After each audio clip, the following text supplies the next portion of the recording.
इनसे बचकर एक संसारी कैसे भजन करे? है तो दुश्मन जोरदारी, विपक्ष कोई कमजोर थोड़ी है, पर हम भी कोई कमजोर नहीं है। ममैवांशु, तो मैं भगवान का अंश हूं, और वो मम माया दुरत्यया, वो भगवान की माया है। तो जो अध्यापक परीक्षा लेता है वो पहले 1 वर्ष पढ़ाता है, तब परीक्षा लेता है।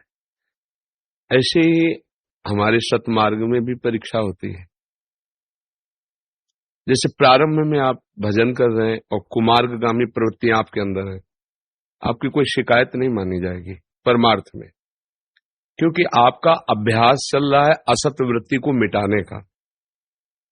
आगे चलकर फिर ये बर्दाश्त नहीं किया जाएगा।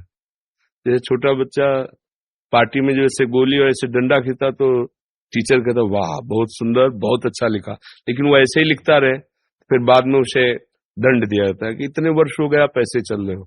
प्रारंभ में क्या होता है, हमारे जन्म जन्मांतरों की दुर्वासनाएं होती हैं, कभी काम की, कभी क्रोध की, कभी लोभ की, कभी मोह की, कभी मद की, मत्सर की, और इनके पूरे के पूरे आचरण हमारे मन में बैठे हुए।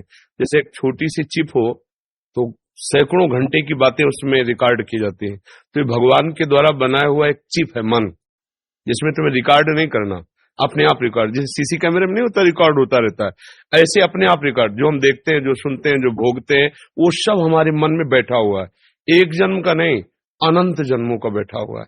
तभी तो कहते हैं मोक्ष होना, कल्याण होना बहुत कठिन बात है, क्योंकि पूरा का पूरा मन खाली करना है। निर्मल जनमन सो मोहि पावा, मोहि कपट छल छिद्र। निर्मल मतलब पूरा डिलीट करना, पूरा हटाना है। अब पहली बात उपासक के हृदय में ये आनी चाहिए कि मुझे इनसे हटना है और इनको हटाना है। समझ पा रहे ना? पहले तो पक्ष खड़ा करे ना अपना परमार्थ का। हम लोगों की दुर्दशा ये है कि हम अपना पक्ष उन्हीं को दिए हुए हैं, क्योंकि हम मानते हैं कि इनसे हमें सुख भोग मिलता है। काम है तो काम से सुख भोग मिलता है, क्रोध है तो मेरा भय सबको, मोह है तो परिवार प्रिय लग रहा है, लोभ है तो धन प्रिय लग रहा है। अगर ये ना हो तो कुछ प्रिय नहीं लगेगा, कुछ अच्छा ही नहीं लगेगा। जब ये हृदय से नष्ट होते हैं ना, तो एकमात्र भगवान प्रिय लगते हैं। ब्रह्मादिक के भोग शब्द विषम लागत ताई, नारायण ब्रज चंद की लगन लगी है जाए। विषय भोग निद्रा हंसी जगत प्रीति बहुबात, नारायण हरिभजन में ये पांचों न सुहात। देखो कुछ अच्छा नहीं लग रहा, क्योंकि अच्छा लगता ही है गंदी वृत्ति से, ये तभी प्रिय लगता है। जब ये विकार हमारे ऊपर हावी होते हैं तभी ये प्रियता बढ़ जाती है। अब हम पहले 2 पक्ष करें, हमारा अध्यात्म पक्ष और ये माया का पक्ष। अभी तो हम पक्ष ही नहीं किए, अभी तो उसी में मिले हुए हैं। मेरा मन कह रहा है ये खाने का, आज मैं खाऊंगा जरूर। मेरा मन कह रहा है भोगने का, तो आप उसी के पक्ष में है ना।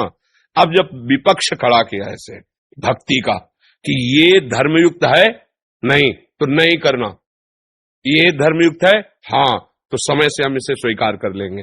धर्मयुक्त विषयों का सेवन और अधर्मयुक्त विषयों का त्याग करने की हिम्मत, ये नाम जप और सत्संग से आती है। अगर केवल सत्संग सुन रहे हैं तो आपको बौद्धिक ज्ञान हो जाएगा, दूसरे को सुना सकते हैं, पर आप में क्षमता नहीं रहेगी। क्षमता आएगी भजन से। साधन को हरि भजन है, कै सत्संग सहाय। जितना आप भजन करोगे आप में बल आएगा, नहीं करना नहीं करना, ये बल आएगा। अब धीरे धीरे धीरे धीरे जब और अध्यात्म का बल आगे बढ़ता है तो वो इनको बिल्कुल अलग देखता है और कोई भी प्रभाव सीधे उसके ऊपर नहीं पड़ता है। अब वो विजय की स्थिति पर पहुंचता चला जाता है और एक समय ऐसा आता है कि इनका स्फुरण भी बंद हो जाता है। हृदय एकदम निर्मल शांत और भगवदानंद से युक्त। तो हमें सत्संग सुनते रहना चाहिए और इनको विपक्षी मानना चाहिए। विपक्षी मानना बहुत बड़े विजय का सूचक है। इनको हम लोग विपक्ष मान ही नहीं रहे। अधर्माचरण पापाचरण से जैसे भी मिले मुझे सुख भोगना है, अभी हम उसी पक्ष में हो गए तो कैसे हमारा मंगल होगा। पहले हम उसे विपक्ष में देखें। काम क्रोध मंद मान न मोहा, लोभ क्षोभ नहीं राग न द्रोहा, जिनके कपट दंभ नहीं माया, तिनके हृदय बसो रघुराया। आ गया ना भागवतिक स्वरूप। तो इसलिए हमें बहुत सावधानी पूर्वक, फिसलन हो सकती है, ये ऐसा मार्ग बड़े बड़ों से फिसलन हो जाती है। कोई ऐसे करके नहीं निकल पाया, कोई ये कह के कि मैं बहुत विचित्र भगवान की माया, हम जान ही नहीं पाते हो किस रूप में आकर के। किस रूप में आकर हमको ठग ले गई हम जान ही नहीं पाएंगे। जनाने वाले प्रभु हैं। जब उनकी शरण में होते